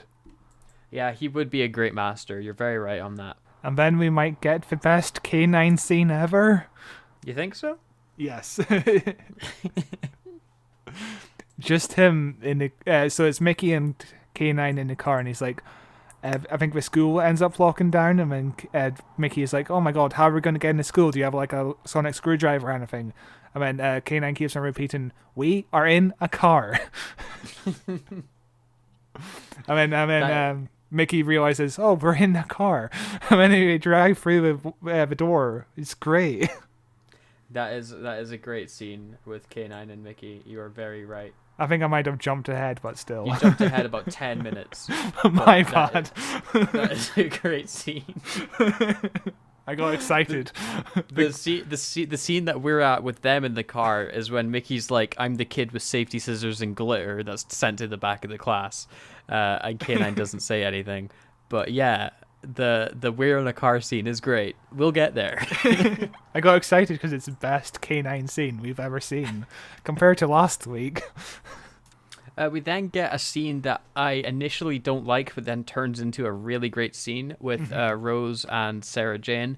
when they're like bickering again over the doctor and being like, you're so old, but you're so young, but then it eventually turns into them just shouting Doctor Who villains at one another, which I really enjoy. Slovene in Downing Street becomes useful in Sarah Jane adventures when they battle with Slovene, and also when Rose Tyler is like, I met the Emperor of the Daleks. The perfect response for Sarah Jane would be, I met the creator of the Daleks. I met the Daleks before the Daleks were even a thing.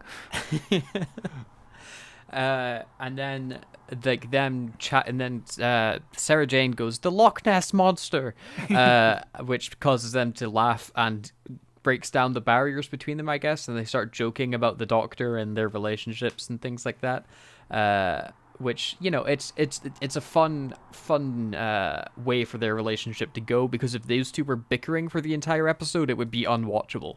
Yes, I'm glad they only have only 2 scenes like this. And then there's the great line they say about the Doctor when they're joking about him is like, does he still stroke bits of the TARDIS? He's like, yes, he does. Which it just makes me think of the episode when the TARDIS becomes a woman again, and she's like, "What's your name? Sexy? You always call me sexy." And then he starts stroking her. And then you really feel for the Doctor when he walks into the room as Sarah Jane and Rose are laughing, and he's like, "What?" And they start laughing more, and he just goes, "Stop it!" Again, it's just like the humanity that Russell T Davies brought into the show. It's such a likable scene. And then we cut to Anthony Head being like, it's time to eat all the kids, basically. And we cut to the playground, and we see, I think, 12 separate kids, all with all the gel, like a whole tub of gel in their hair. Like, there's so much spiky head hair going on at this school. 2006, what a year. It's insane. It was only 15 years ago. It feels like yesterday, really. Yeah, it's crazy how much like style and cultures change without you even realizing it. You look back on like the 70s, the 80s, and the 90s, you're like, oh yeah, those are very different decades, very different styles. But the 2000s, the 2010s, and going to be the 20s as well, very different styles of clothing as well. Like, you just don't notice it when you're in it. Then all the pupils go inside. Anthony Head and his bat teachers eat the regular human teachers, and we cut back to the Doctor, and he says my favorite thing about the sonic screwdriver when he's trying to unlock a thing, and Sarah Jane's like, I thought it worked on anything but a deadlock seal, which is just the nonsense of something. I think eventually it goes like deadlock seal 6 is the thing that the sonic can't break, like, and then it doesn't work on wood, but then they make it fixed and they can work it on wood, but the deadlock Mark 9 is the thing that stops the sonic. It becomes a very much get out of jail free card for not making the sonic work. I've mentioned before just how much I hate the sonic screwdriver, just because it often becomes a magic wand that saves the day. I always think of the War Doctor's sentence whenever I think of the sonic screwdriver, when he's like, what are you going to do, assemble a shelf around them? Man, Murray Gold really gives a good soundtrack for just spinning green cubes. Well, he kind of has to, because nothing happens with the green cube scenes. You're just looking at green cubes, so the music has to be excellent, which it very much is. The whole evil scheme of the episode kind of doesn't make sense, does it? Yeah, it doesn't make much sense. It's also, like, the episode pauses for, like, 3 minutes as we're watching the Doctor stare at green screens. We're watching Kenny run through the school. We're watching Mickey, like, look at Kenny dumbfounded. Like, it's, like, a really long period where there's no talking. It's just the soundtrack going as we're watching green cubes go around in, like, spinning. And it's, like, the weakest thing in the episode, again, is the villain and the actual plot. Like, so basically the green cubes are kind of like a code to be solved that gives you the ability to basically be God, which I don't really understand at all. Yeah. But we do get our we are in a car scene. Yes. where K9 says we are in a car, and Mickey's like, what? And he's like, we are in a car, and then Mickey's got the great line of, oh wait, we're in a car. We also find out that the oil is making the kids smarter, so they'll be useful in solving the code. And that Rose is really intelligent now for like 5 minutes. Yeah, Good on her. So the code is the Scasis paradigm, which the Doctor's exact description of is the universal theory. Crack that equation and you've got control over the building blocks of the universe. That seems like a pretty big equation. I literally don't get what it is. Shouldn't everyone try to crack this code? Why do the Krillitanes know about it? Yeah, and then he later says that the kids are being used because they have imagination and their souls are being trapped in the whatever. And it's yeah, it doesn't make a lot of sense. It's just a load of just gobbledygook, isn't it? Yeah. It's a really good scene with Anthony Head and David Tennant when, you know, they're like talking about the use of the power and what you could do with it. It's very Star Wars. Yeah. It's very Darth Vader being like, join me, Luke. Together we could defeat the Emperor and rule side by side, father and son. Like, it's very much like, imagine what you would do with all this power. Yeah, again, it reminds me of Time Lord Victorious, just the Doctor being tempted by just like all the good he could do if he basically became God of the universe. He's like, oh, you can rebuild the Time Lords, you can bring peace to the whole galaxy and all that. It's you know, it's like Gandalf turning down the One Ring, where he's like, you know, believe me, I would try to use the power for good, but eventually it would corrupt me. You know, I would try to be an almighty god, but I couldn't. It's a classic setup of this immortal being offered the abilities of a god and turning them down because they're the good guy. And it's a great scene, but just again, it's just everything around it is just so silly. Like, I don't understand what the hell is happening. Oh, this code can reshape the whole universe. How? Why? Yeah, it is a very silly setup, but if you look at Anthony Head as the Master, it's a very classic like Doctor Who Master story, isn't it? Yes. Of, you know, let's corrupt this, let's brainwash this village of school kids, and make them unlock this code that would turn the Time Lords into gods. You know, it's and join me, Doctor. Let's be bad guys together. Yeah, it's pretty much what we saw in the Demons, isn't it? Yeah. Yeah, it's if you look at Anthony Head as the Master in this, it makes a lot more sense. Like, absolutely. And also the Master becoming the head teacher of a school. That's a classic Master disguise. Yeah. He'd call himself a headmaster. It's perfect. Oh my god, he so would.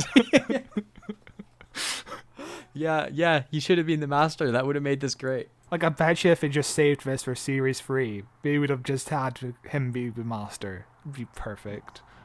But yeah, also Sarah Jane is the person who helps break the Doctor out of the temptation, which is fantastic, because Sarah Jane being the voice of reason is just fantastic. Yeah, you need Sarah Jane to do something in the episode, and that's the best thing you can do. And she has a great speech as well, where she's like, everything has its time, you know? And, you know, loss is a part of life, and you can't go about trying to undo that, otherwise you're losing what it means to be alive. Like, it's a very good little speech that she has as well. And then, what I don't get, the Doctor smashes a projector, and it turns off all the computers in the room. That's how projectors work, my dude. I guess it also could have just doubled as like an alien transmitter beam or whatever that connects to all the computers. This episode doesn't matter. This episode doesn't make sense when you really think about it. The final act of this episode has like no setup, where like it's like the setup, payoff, and conclusion happen in the last 10 minutes of the episode. Like, the plot is not the focus point. Then, interestingly, right, we get a shot of Anthony, whatever his name is, Head, in the hallway, like screeching. And I need to watch it again. Yeah. And then it cuts to a close-up, and that close-up is just a frozen image. It's a frozen image that they've made spin closer to his face. Yeah, I can see that, yeah. I guess we didn't hold the take long enough, so they were like, we've got to make it longer, just freeze it, and nobody will notice. Yeah, Apart from Matthew from Aberdeen. The only person who foiled their plan. I've seen this episode many times. It's the first time I'm noticing it, but yeah, that's just a frozen image of Anthony Head's head going like ah. Also, Anthony Head being the head teacher, great. Yep. Also, I was about to say Mickey breaks through that door twice, but I just forgot I rewound it. Also, when the black guy turns into a bat, his bat is slightly darker than the other bats, which is an interesting touch. Never noticed, honestly. I think the actual design for the Krillitanes is really boring. Yes. they're brown giant bat people with big heads. Like, they're not an interesting to look at villain. And then K9 does what K9 does best, as he opens fire and murders the Krillitanes left and right, shooting his lasers. And he misses most of them, so... He does miss most of them, but he nails that first shot. But, I'm glad that they brought K9 back, and they were like, what happened in K9 and Company? Oh, yeah, he commits mass murder. K9 is just a killing machine. That's all he is good for. Also, the Doctor realizes, the oil is toxic to the villains. Rather much like this Levine with vinegar, isn't it? It's a bit too similar. Yeah, but I am a big fan of K9 spinning in a circle, going maximum defense mode. K9 is just a goofy character. But it is great just hearing John Leeson back in the role. Oh. Then get when they're talking about the oil and how to defeat the villains and stuff like that, we get a really weirdly overdubbed line of David Tennant being like, "Bats, bats, bats. How do we defeat bats?" Like, it's very clearly dubbed in as opposed to the rest of the scene, as we see Kenny hit the fire alarm, because obviously bats, it's like sonic hearing, isn't it? So loud noise. They probably just realized, it's not clear enough what Kenny is doing, and we just need to have David Tennant come in and be like, bats, bats, bats. And then they start running down the corridor, and K9 comes in and follows them, which is really sweet. And the Doctor's like, "Oh, good boy, come on." Like, I'm just reading K9 as like an old dog with cancer, and everybody's just giving him good love and just being like, "Oh, you're such a good boy. Who's a good boy?" It's really sweet. And then in again the sonic screwdriver being the problem of the script, the Doctor runs into the vats of oil and tries to unlock them, and he goes, "They've been deadlock sealed. The headmaster must have deadlock sealed these somehow. I don't know how that would work. They're tins, but what is a deadlock seal? Don't worry about it." But it's just to lead up to K9's ultimate sacrifice, which is another heart-wrenching scene in this episode. Yeah, I bet Liz Sladen was very happy to read that K9 would get destroyed. And Mickey finds out the perfect scenario of saving the day. Unplug a computer. That's how he does. Yeah, it's also a school with the greatest cable management I've ever seen.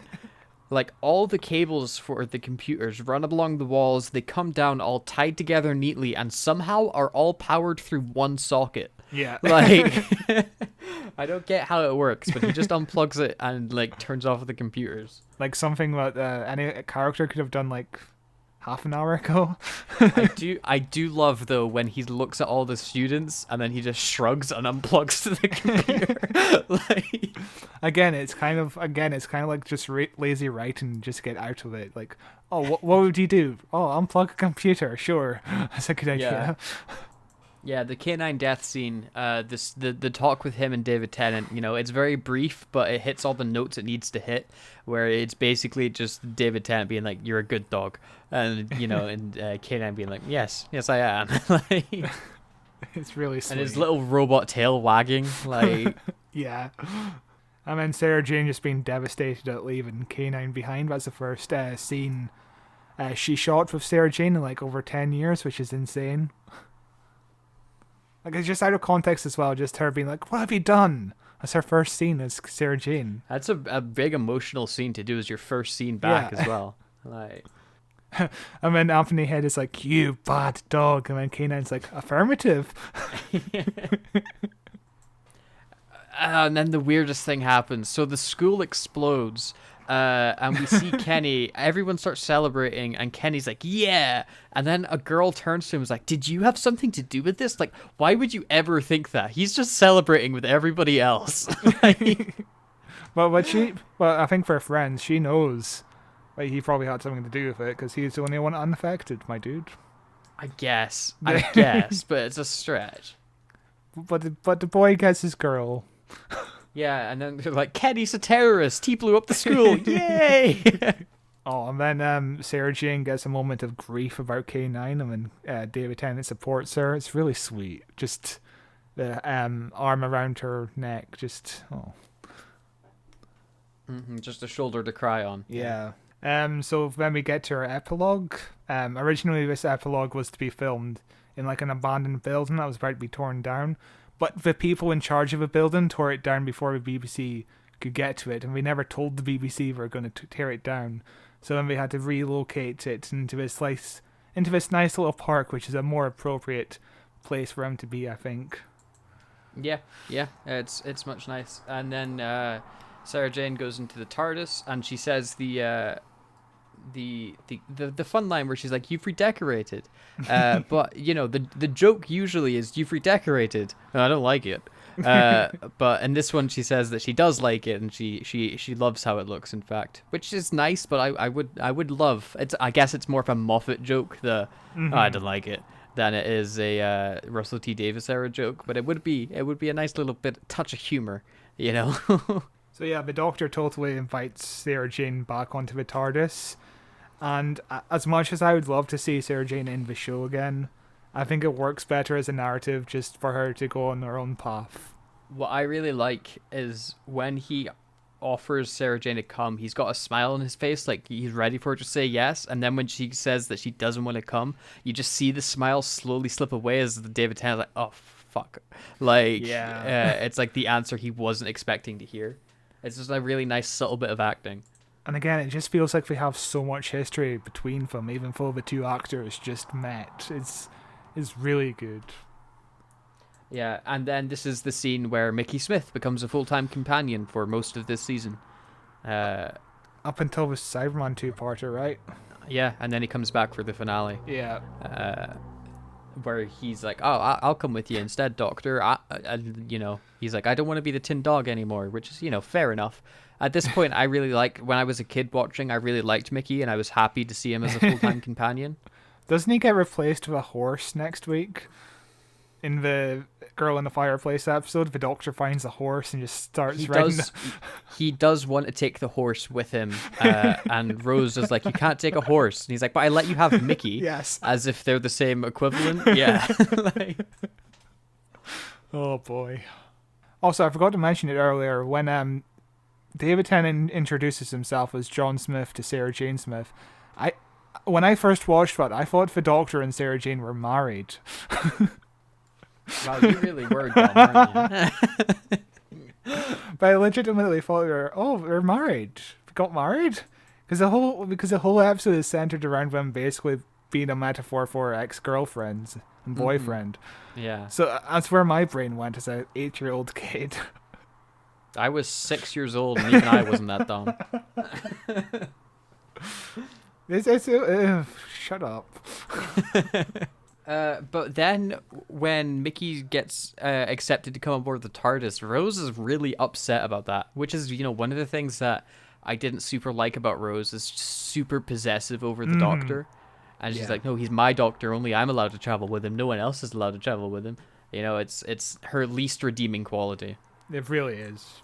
I mean, Sarah Jane gives Rose some advice about how some things are worth getting your heart broken for, and I kind of read that as an old companion just giving advice to a new companion on how to navigate after the show, which is really interesting. Then we get another scene that just causes goosebumps when Sarah Jane and the Doctor are saying their final goodbyes, and they're talking like if Sarah Jane ever married and stuff like that, and she's like, "Well, you know, you were a tough act to follow," basically.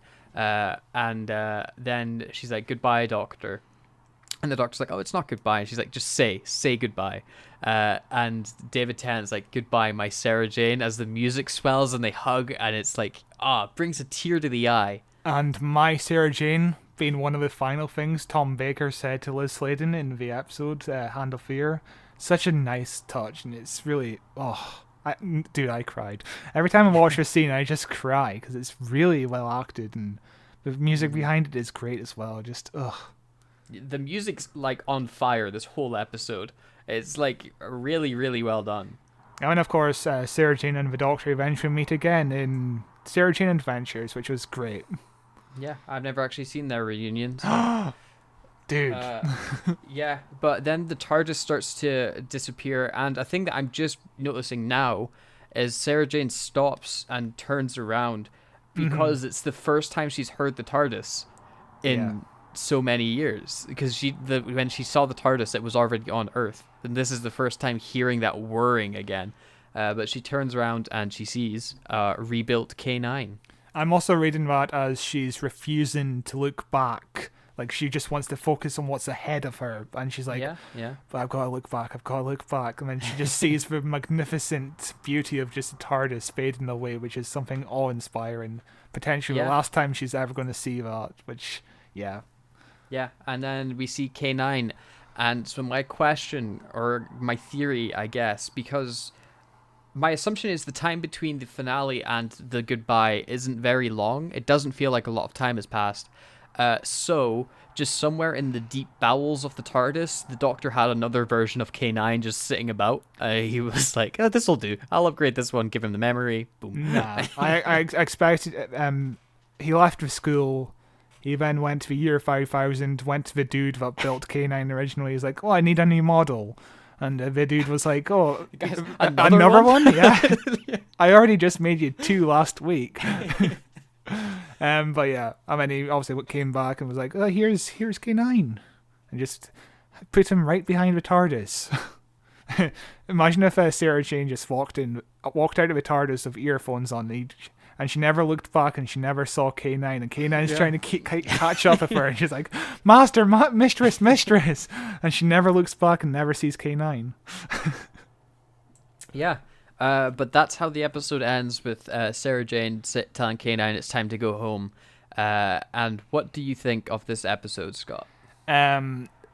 Probably a very weak story in terms of just the villain plotline, but everything aside from that is really fucking great. Also, just the idea of a 60-year-old woman being able to return to an old role, and she's not the stereotypical 60-year-old. She's still resourceful, she's still intelligent. That's kind of rare for television roles. Like, sadly in the industry, older women kind of like get left behind, whereas here Liz Sladen is able to return to the role, a matured version of the role, and she's then able to carry on in her own show. That's great. Fantastic. What about you? It's really good. I do think this is a really strong episode. The plot, it doesn't exist. But, in our experience this month of looking at Sarah Jane episodes, there's never any plot. So, at least this one has really, really good character moments.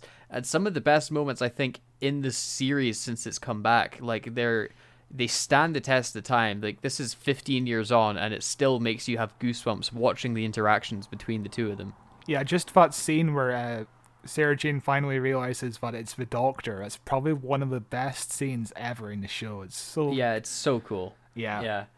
But yeah, no, I really like this episode, and it's one of the strongest episodes of Series 2. The first half of Series 2, as we said, is really strong. This one is up there. Not for plot, but just for the character interaction.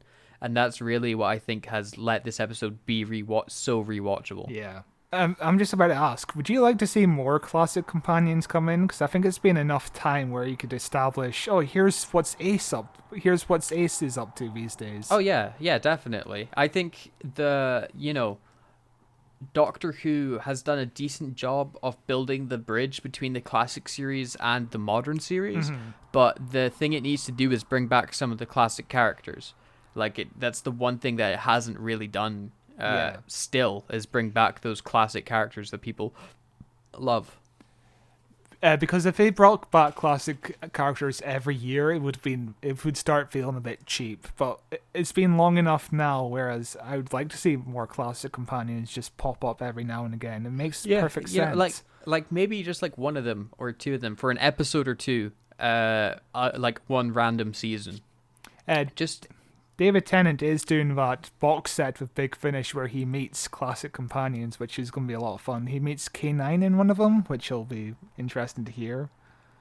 Yeah, Big Finish will do everything. But it would be nice to see it on the TV show where it's more of a mainstream audience, you know? Like I wonder if they'll ever get that Susan reunited. Like, we'll ever see Susan again? If they're going to, they need to do it soon. Yeah. Because she is impossibly old at this point. How old is she? Carol Ann Ford. Hope I spelled her name correctly. I spelled it as Carol Ann Food. She is 81. Yeah, we need to do it soon. Real soon. She is old. But yeah, I'd love to see her come back. I don't know if she's any interest in coming back though. You know, at 81 years old, she's being under the heavy lights and the cameras, and you know. I'm sure she'd be fine with like a kind of like Tom Baker in the 50th anniversary, that kind of role. Just a brief one scene where they get to say goodbye and hello.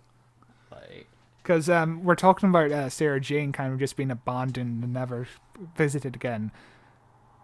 What about his granddaughter? He just kind of like went, oh. You flirted with this guy. Bye forever. Yeah, like that's like the biggest send off, really. Yeah, and you know, if you William Hartnell's speech where he's like, "I'll see you again." Yeah, you gotta follow through in that. Come on.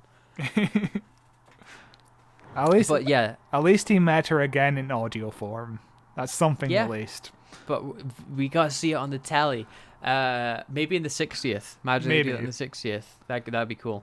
But that brings us to the end of this episode.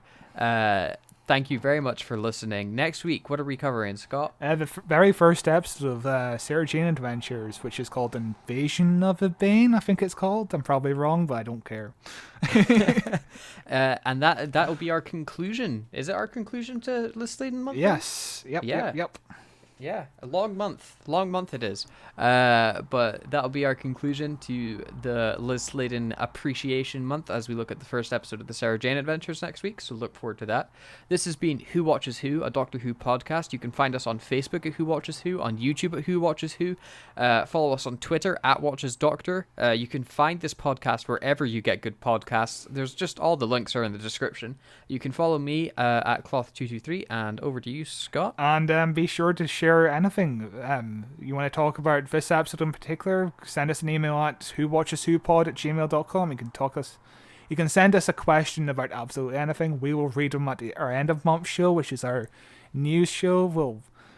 We're very close to a new season, actually. We are very close. 31st of October, first episode comes out. I cannot wait. But trailer this week. 100% trailers this week. It may have come out already, my dude. Maybe, but like there is 2 weeks until the season starts. How? Yeah, again, we've mentioned it before, but the idea of just deleting all social media and that being part of the marketing, apparently, I'm not sure if it was an accident. That whole scenario is just weird to me, but... No, that was definitely on purpose, because, like, the whole thing with it is the Doctor's trying to break through with the message, you know, because, like, they did that glitchy advert on BBC. They've got these glitchy, like, landmarks across in, like, Liverpool and things like that, where these big LED screens are glitching, and you can call the Doctor and tell the Doctor that they're glitching. So they're building up a viral marketing. This Friday... after Strictly, Doctor Who trailer. That's my guess. You mean Saturday, but yeah, sure. Strictly's on like 4 days a week at this point. How is it? No, it's not. It's on Saturdays and Sundays. What the hell are you talking about? It's on a lot. It's on a lot. Like... But yeah, we will catch you next week with the first episode of Sarah Jane Adventures. Be sure to watch that, because it's going to be fun. Yeah, I'm looking forward to it. And goodbye. Bye-bye.